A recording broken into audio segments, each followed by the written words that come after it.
Good morning, everybody. It is going to be a super hot today. And hopefully, fingers crossed, we're going to be getting back in the destroyer. We had some issues with it yesterday. So the first problem we had was we had to completely switch out this whole blade system, which was actually easier than we thought. We had to trade around some hydraulics, but the forklift came in handy, and we were really lucky that we had an extra pair of these. So even if the other one breaks, fingers crossed it doesn't. We do have a spare. But then once we got that fixed, I went in to turn it on, and I turned the key, and it just clicked. So I was like, oh, that's okay, dead battery. I can handle a dead battery. Hooked jumper cables up to it. So then, I'm no electrical wizard, but Dad and I, we pulled down this box here, and there was all these solenoids, and so I was like tapping on it, and while Dad was trying to start it, and that didn't really do anything. And so then we had a guy out who like specializes on working on sprayers, and our starter's bad. And it looks like he hasn't come out to put a new one on it, which is what I was just checking. Which means it's still broken, unfortunately. Which means, ooh, stress for Laura. Now, why would this being broken be stress for Laura? It's because we have a deadline for getting all our destroying done. So, well, obviously if it's broken, we can't destroy. So that's a little stressful. So I think we're going to Dad's be in the chopper, and I'll be in the tractor pulling wagons, and we're going to chop some silage.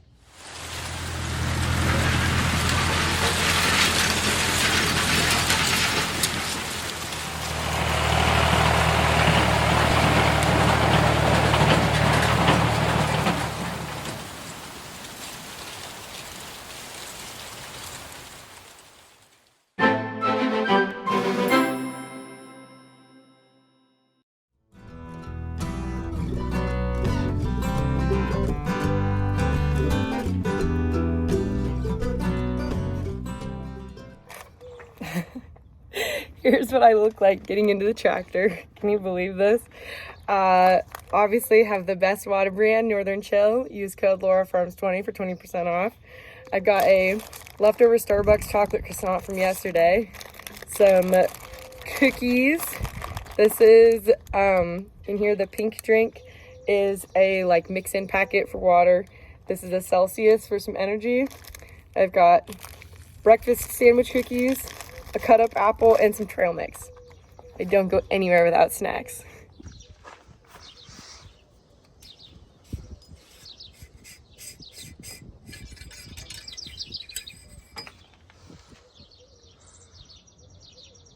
She's full.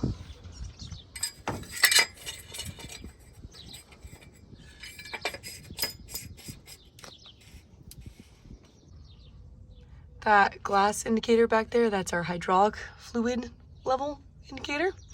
Looks good to me. And last but not least, I just want to make sure that this is actually latched and closed so that when I give it back to Dad in the chopper, he's not driving around with the door swinging around. I did that once, it didn't end well. This is an update on our silage pile. I have unloaded 11 loads of silage, and then we ground 60 bales, 60 stover bales, I think, if I can remember right. And then, so it's fresh from last night, but this is what silage looks like. It's kind of starting to decompose. It smells really good though. It's really green when you first dump it, and then it starts to dry down, and it smells really nice. The cows love this stuff. We are going to bring this empty wagon out to Dad and pick up the full wagon that I left in the field last night.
going back to the farm to get dumped in the pile. Now, dumping the wagon can get a little bit tricky, but don't worry, I'm an expert. So first we're going to come in nice and slow, no need for speed here, and we're going to turn as sharp as we possibly can. So we want to get up really close to the base of the pile. And I'm just nice and easy on the throttle here. Get out of here. Okay. Now, once I get to a certain point, I just know where my tires need to be. Now I'm going to lift up on my first hydraulic / the only hydraulic.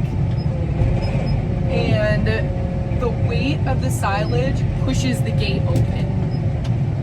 Okay? And now since it's been sitting overnight, it will most likely be stuck in the back of the trailer. So I'm gonna have to kind of like rock back and forth a few times to just get it loosened up, because I have accidentally not dumped the trailer. Like, I thought I dumped it all, and I brought it all the way back out to the field, and it was still over halfway full with silage. So total waste of time and money and energy and fuel. It's funny now, but in the moment it wasn't very funny. There we go. Now it's coming out. Okay. Nice and steady. And then I start turning so I can make my corner.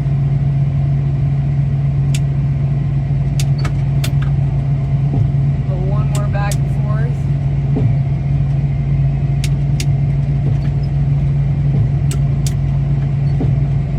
Alright, I think that's all of it. I'm going to start putting the trailer back down.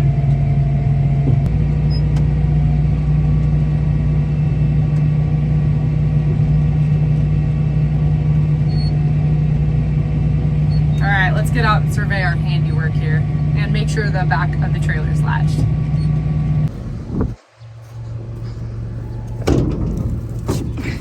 Come on. There we go. Now that's latched. And here's our silage that we dumped. It's not quite as green as it was yesterday when we first topped it, because it's been sitting overnight, but here it is. Back in the field with the empty wagon.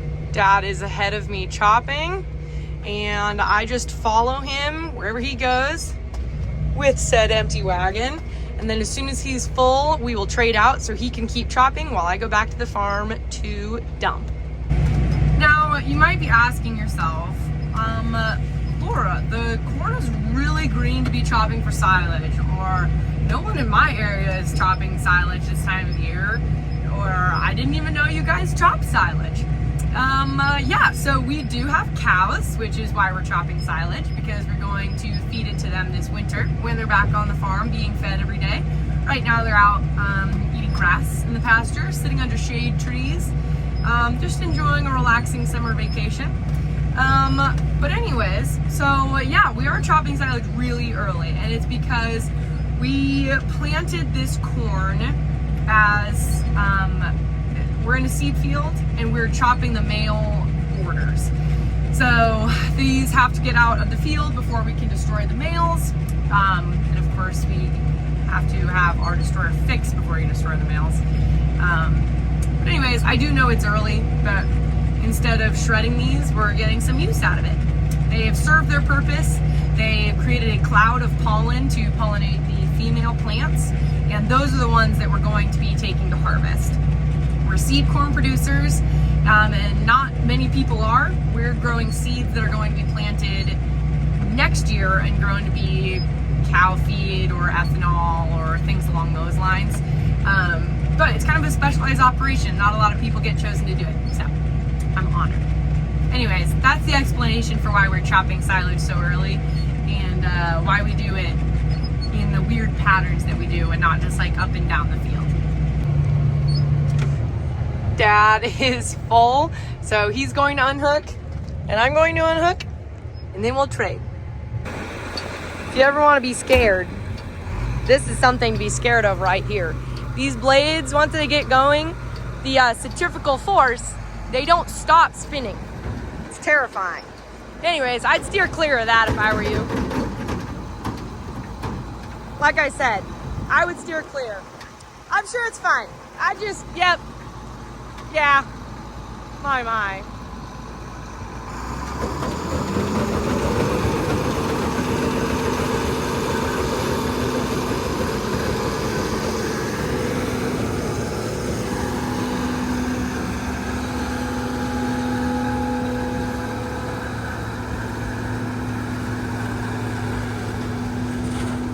Man, that sounds terrible. It is definitely broken, but I don't have the patience, time, or know how to fix that thing. On the bright side, I've gotten really good at backing up to the silage trailer. I need 2 hands to do it, but check out that accuracy. So if you didn't notice before, I was just a little bit short, but I was able to lift up this handle and extends the tongue out, so it was perfect. And now when I get back up in the cab, I'll just back up and this will click back into place. In this particular field, there's 2 males and then 4 females. When I was a kid, my very first job was detasseling. So we'd go through the female rows and pick out all the tassels. But technology has changed and seed companies are able to do it all pretty much with machines. So these females were all detasseled with machines. Oh man, I was gonna say happy memories, but detasseling, it was one of those like, one second. It was one of those character building jobs. You know what I mean? Like, no one ever wanted to detassel, but everyone's parents in my area, whether you lived in the country or lived in town, it was like, well, you have to detassel. I detasseled and my parents detasseled and their parents detasseled, and so it's kind of like a rite of passage. Like, you couldn't get another job until you detasseled at least 1 year. And it was always, you have to get up really, really early, like 4 a.m. so you're out there before the heat of the day. And it was kind of fun because all of your friends were there and you get to pack fun snacks for lunch. But it was also really dirty and sweaty. And sometimes you were out there, and I remember there was one day, I think I walked like 16 or 17 miles just back and forth in a cornfield, just pulling tassels. But they're fond memories now, and it was excellent money. So I feel sad for the youth of today that they don't get to experience that like I did. Before I can dump the full load, I have to push the pile up. Now, I am spoiled because I am usually running IVT transmissions and I am not proficient in power shift, which is what this is here. But I suppose I just have to do my best. All right, so maybe not the best job, but you know what? What makes this different from an IVT is an IVT, think of it, it's like automatic. So you just like hop in a car, put it in drive and go. And you just like accelerate and brake. But with an IVT, it's like driving a manual. So you actually have to use the clutch and like shift up. Ooh. All right, that does not look great, but I never claimed to be professional. And it definitely needs to be like packed. So you're like driven over with a heavy tractor, just back and forth, back and forth. But I am in a hurry. So the key is efficiency and speed here, not necessarily perfection. Come on. There we go. And here is fresh silage. Isn't that beautiful? I forgot Dad asked to get me radios for us to talk through. I am so behind. So I'm running as fast as I can. There's no need to go to the gym when you're a farmer, because it seems I'm always running all over the place at 1,000,000 miles an hour. Sometimes people ask me why I drink so much caffeine, but my goodness, I need it, you guys. All right, let's grab radios and then get back in the cab. All right, radio is secured. Back out to the field.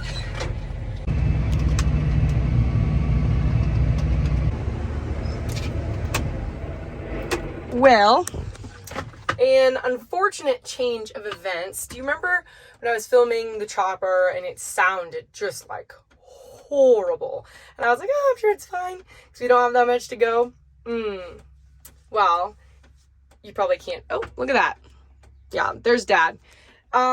Broken. The head is broken, which is quite unfortunate. So now both of the jobs we need to get done, the equipment is broken. So we're going to see if we can get it fixed. Maybe be up and running this afternoon, but I would be shocked if we were. So I guess I get to practice pushing the pile. If we're going to look at the bright side, I guess. And I guess take a lunch break, reconvene. We'll see if we can figure out a plan. It is so hot outside. Last I checked, it was like 105 to 107. So we tried to be inside for a little while, but irrigation is really important right now to our crops. So Dad is out at the end of the pivot, and we're walking this pivot out of a hole. I don't know if it's broken or if it was stuck or what happened, but I'm running the engine and the computer, and Dad is watching it to make sure it all works. Obviously, this is just the corn around the well motor here. It's really tall, I'm at least 8 feet tall, but the ears are looking great. I broke one off and I counted 80 tall and 18 wide, or 50 long and 18 around. You'd never believe it. I've got the AC just like cranked in my pickup. The pivot wasn't stuck. It wasn't a bad gearbox. It wasn't even a flat tire. I think maybe running water and then trying to go uphill, it just pulled the engine down just a little bit too much. It tripped off. So I ran the engine and Dad just watched it, made sure it got out of its hole, and we are good to go. So I'm just gonna, I'd say it was a good day overall. Would you agree? Chopping silage in Nebraska kind of broke down a lot of things, but such is life. So, oh well. Thanks for joining, and we'll see you next time. Bye, guys.